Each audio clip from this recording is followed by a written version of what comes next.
меў мультимільённую будаўнічую кампанію, быў самым публічным беларускім бізнесоўцам, на камеру размаўляў пра рэчы, пра якія іншыя пабаяліся б казаць у сяброўскай кампаніі на кухні. Напрыклад, каментаваў Белсату імаверны кошт 17-й рэзідэнцыі Александра Лукашэнкі. Гаворка пра Александра Кныровіча. Вашай увазе кароткая візітоўка пра нашага наступнага гостя ў студыі. На нем клейма ставить негде, вместе с тем десятком, кого арестовали. Гэта кадры праграмы ад 27 студзеня 2017 года. Лукашенко публічна каментуе справу затрымання вядомага беларускага бізнесмена Александра Кныровіча. Снисхождения к жуликам не будет никакого. Вор должен сидеть в тюрьме. Все, кто к этому причастен, посредники, кто давал взятки, кто брал эти взятки, все будут сидеть. Стандартная ситуація для гучнай крымінальнай справы ў нашай краіне. Не суды вырашаюць, хто і за што будзе сядзець. Вырашае Лукашенко, а ў яго ёсць свае матывы, каб помсціць. Лазні, басейны, тэнісныя корты, прыслуга. Усё на найвышэйшым узроўні. Ці звязаныя паміж сабою месца пральня ды кіраўнік Беларусі Александр Лукашенко. Крыніцы Белсату сцвярджаюць, што так. В моем понимании это 15-20 миллионов долларов. Не более, вряд ли эта сумма менее. Я думаю, что это так. Цяжка было паверыць, што ў нашай краіне нехта адкрыта гатовы каментаваць такія тэмы. Александр Кныровіч каментаваў, а ўжо праз некалькі дзён яго затрымалі. Паспяховы прадпрымальнік з абаротам у 58 мільёнаў долараў у год стварыў 650 працоўных месцаў. Социальная ответственность моя состоит в том, чтобы я платил налоги. Да? То есть вот если я начинаю там избегать от налогов, да, я преступник. Блогер у часы, калі гэта яшчэ не было мейнстрымам, і вядучы аўтарскай праграмы на Бел Бизнес Channel. Мы обречены. Мы обречены топтаться по болоту. И наши подружки на ближайшие 5 лет – те самые пиявки да лягушки. І бізнес-анёл беларускіх стартапаў. Я никогда не выступал перед настолько большой аудиторией. Наступныя амаль 5 гадоў Александр Кныровіч правёў за кратамі. Гаспадар Александр Кныровіч ужо ў нашай студыі. Добрый вечар. Рада вас вельмі бачыць. Гаспадар Александр, хачу пачаць нашу размову вось з якой рэчы. Ведаеце, яшчэ тады да тых часоў, калі вас пасадзілі ў турму, мяне вельмі здзіўляла і адначасова захапляла ваша публічнасць. Ну, ўсё ж такі ў Беларусі бізнесмены, якія робяць вялікія грошы, яны любяць цені. У мяне былі багатыя сябры ў Беларусі, знаёмыя, з якімі я размаўляў, яны заўсёды казалі: Ігор, слухай, ну грошы любяць цішыню ў Беларусі. Давай не будзем нічога каментаваць, не будзем нічога рабіць. Вось, вы мало таго, што вялі праграму, бачылі толькі што фрагмент, за адныя такія словы сёння можна адразу пайсці ў турму. Вы вялі блог, вы хадзілі на розныя сустрэчы. Калі паўстала пытанне, хто пракаментуе, вось, напрыклад, гэтую рэзідэнцыю, я ў шоку быў, што вы пагадзіліся, таму што цяжка было ўявіць, што хтосьці публічна будзе пра такія рэчы размаўляць. Навошта вам гэта ўсё было тады? Прошу извинения за мой русский язык. Я не так хорошо владею белорусским, чтобы комментировать что-то в эфире на белорусской мове. Калі ласка, размаўляць на той мове, на якой. Знаете, я, наверное, у меня были какие-то романтические представления о будущем. Я считал, что крайне важным, чтобы в Беларуси формировалась предпринимательская культура. Я считал очень важным, чтобы молодые люди, заканчивая школу, верили в то, что у них есть путь, кроме силовых структур, кроме каких-то госслужб, еще и путь самореализации в качестве предпринимателя. Поэтому я пропагандировал, я не могу сказать, что я не чувствовал какой-то опасности в этом, да, но мне казалось, что я говорю про факты. Мне казалось, что я говорю нужные и полезные для страны вещи. И на общем фоне мои высказывания совершенно не были самыми критическими. Да? У нас был прекрасный Кирилл Руды, помощник президента, который говорил значительно более резкие вещи. І многія другія але ён быў з палітыкі, гэта зусім іншае. Таксама як, напрыклад, Юрый Зісер, ён пачаў гаварыць адкрыта пазней, але вы ведаеце, па якіх прычынах. Ён разумеў, што у яго хвароба невылячальная, ён пачаў каментаваць гэтыя рэчы. Быў Павел Белавус, ну, якога вы ўжо, канешне, вы ўжо ў гэты момант знаходзіліся ў турме. Канешне, значна меншых маштабаў бізнесовых, чым вы. Усё ж такі вы былі вельмі яскравым, ну, яскравай зоркай на небасхіле Беларуси. Я кажу, что... Ну, я верил, что таким образом я приношу пользу стране, приношу пользу обществу, и, в общем, я верил, что времена не настолько ядовитые, чтобы это вызвало некие преследования. Помылялись ці не? Калі б зараз можна было открутить час? Я не хочу размышлять о прошлом. Вообще, и история, как известно, не знает сослагательного наклонения. Если бы не было одно, возможно, все было бы как-то по-другому, как Але есть. без адкручвання. Да. Вы памыляліся тады? Вы думалі, што можна змяніць? Памыляліся ці не? Ці вы думаеце, што Нет. ўсё ж такі на штосьці паўплывалі? Я уверен, что я на что-то повлиял. И мне, конечно, очень жалко даже не себя, а своих близких. Мне очень жалко сотрудников компании, которые пострадали в результате. Но я видел ценность в том, что я делаю. У інтэрв'ю Куку.орг недавно вы таксама давалі, вы сказалі, не хацелі б развіваць тэму прычыны, чаму вас пасадзілі, таксама чаму за вас узяліся. Але ну, таксама гэта для мяне, напрыклад, асабіста таксама гэта не выглядала як такое супадзенне. Такіх супадзенняў не бывае. Вы на пачатку студзеня каментуеце вось гэтую кошты рэзідэнцыі Александра Лукашэнкі і у студзені вас затрымліваюць. Літаральна я паспеў вярнуцца, тады вельмі шумна было ў Беларусі. Лукашенко нават казаў, што яму на стол паклалі тэчку, у якой былі вось гэтыя ўсе факты, служба бяспекі яму там штосьці казала пра гэта. Я думаю, там акрамя майго і ваше прозвішча таксама фігуравала ў гэтым ва ўсім. Магла гэта быць помста вам за вось вашу публічнасць, не за нейкія падаткі, не па фінансавых справах, за публічнасць магла быць помста. Знаете, мы касаемся такой тонкой темы, да, где очень много эмоций, очень много таких ярких ощущений, и очень легко уйти в какое-то поле, где эмоции преобладают над разумом. Я этого делать не хочу. Я не знаю фактов, я не знаю, как все это происходило. Я знаю, что была папка. Я знаю, что кто-то что-то пришел и рассказал. Было ли это связано непосредственно с какими-то конкретными словами, или это было связано с чем-то другим, я не хочу фантазировать. Мне это не интересно сейчас, и это никак не влияет на мое дальнейшее действие, на мою сегодняшнюю жизнь.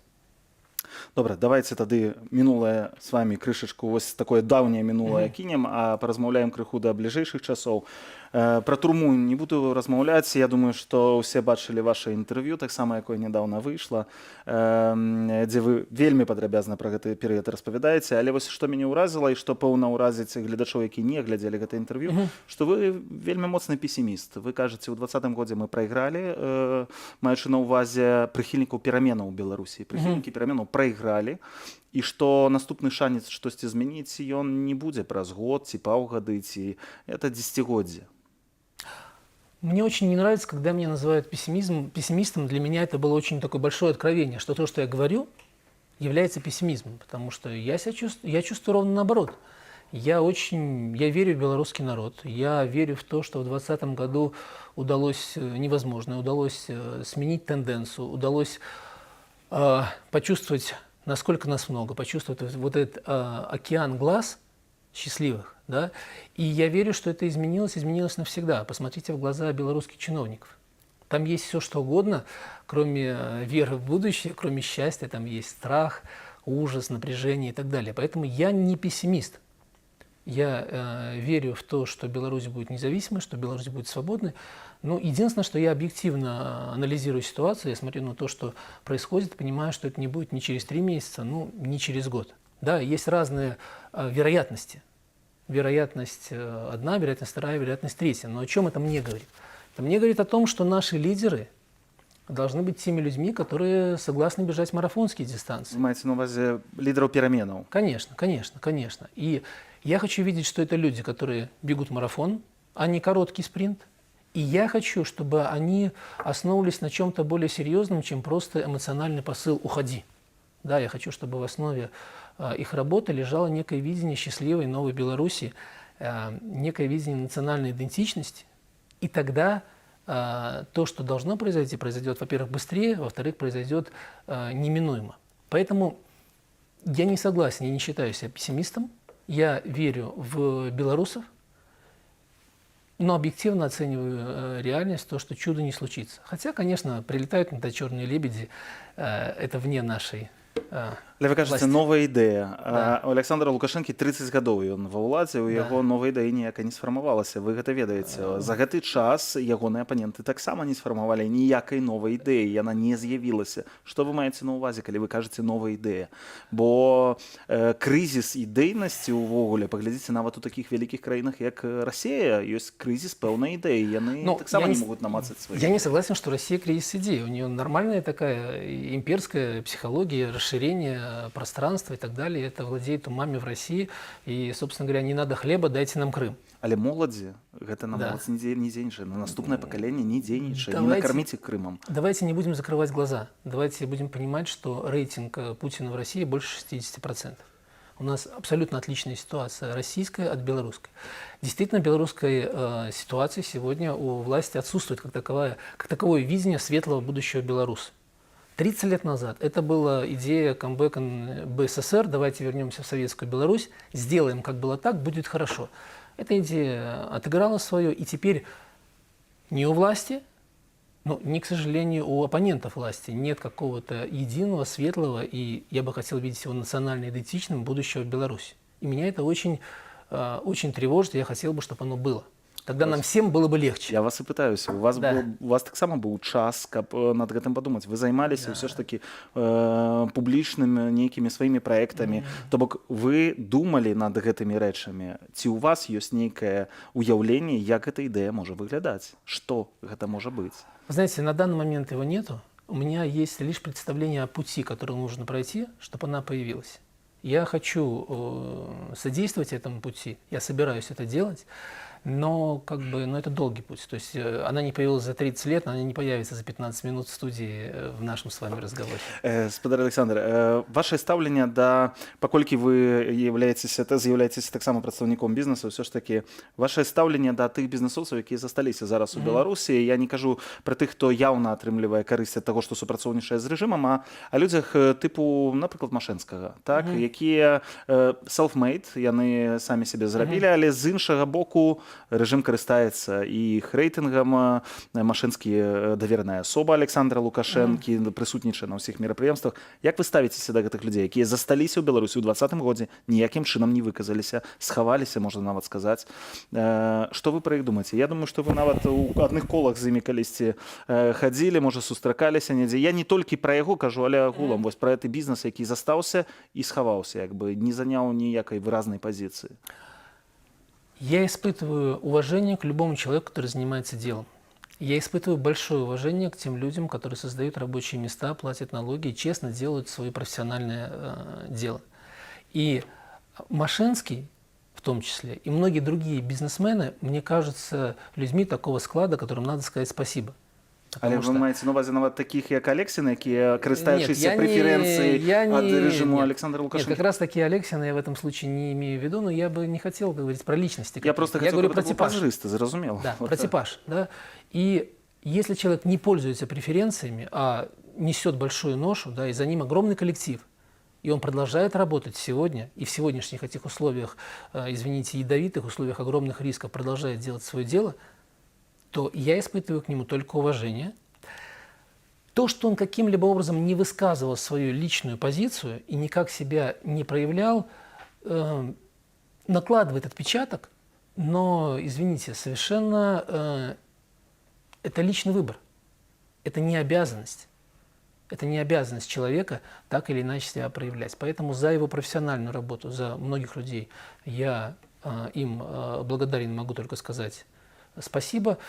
За отсутствие позиции, наверное, мы их не убедили. Не мы, а тот, кто их вовлекал в какие-то проекты политические, не убедили, не донесли, что изменится для них и почему они должны рисковать не просто собой, а рисковать всем коллективом, который за ними стоит. Просто я ў гэтым бачу таксама такую вось хамелеоністасць, што ли, я не ведаю, як гэта правильно назваць, таму што ёсць з аднаго боку прыклад ваш, калі вы публічна спрабавалі штосьці змяніць.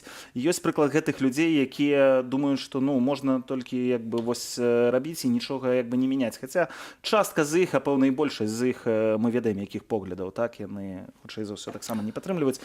Але добра, я зразумеў вашу пазіцыю. Давайте яшчэ пра вашыя планы таксама паразмаўляем. Вы зараз працуеце ў Магуру. Да, я работаю в Магуру, да. Пераехалі сюды. Да. Што з гэтай агромністай масы дзесяткамі, магчыма, сотні тысячаў беларусаў выехалі за межы? Гэта палітычная, эканамічная міграцыя адбываецца. Вы прапусцілі пэўна той момант, калі з Беларусі выязджаць пачалі да выбараў людзі масава проста. У мяне сярод знаёмых такая колькасць людзей пераехала, я не спадзяваўся нават, што яны будуць апынуцца тут, яны неблага жылі ў Беларусі. Что з гэтым усім можна зрабіць, што вы персанальна будете тут рабіць з імі? Я тоже в шоке от того количества умных, образованных, энергичных, позитивных белорусов, которые я встречаю в Варшаве, встречаю в Литве, встречаю в других местах, мне кажется, что это очень большая потеря для Беларуси, как страны, да, потому что, конечно, элита уехала. Элита во всех смыслах слова, культурная, экономическая, интеллектуальная элита уехала. Это очень грустно. Это очень грустно, когда мы думаем про будущее Беларуси. Вот. Для меня же лично это, конечно, формирует очень качественный круг общения. Что я лично планирую сделать? Я, конечно, планирую работать в Имагуру в тех целях, которые есть у этого предприятия, у этой организации. Она и в Беларуси активно занималась строительством экосистемы, в первую очередь IT. Это стартап-хаб. Да, конечно, стартап-хаб. Но с точки зрения общества он выполнял гораздо большую функцию, чем просто стартап-хаб, потому что на его площадке проходили и общественные мероприятия, оно объединяло социальные проекты. И, конечно, все то же самое мы собираемся делать и сегодня делаем в Вильнюсе, собираемся делать на других площадках. Эта работа только начата, потому что 2 месяца назад открылся стартап-хаб в Вильнюсе, то есть мы только в самом начале пути, однако эту работу мы собираемся делать дальше. И мы, конечно, хотели бы очень быть той объединяющей точкой для белорусов, для проектов.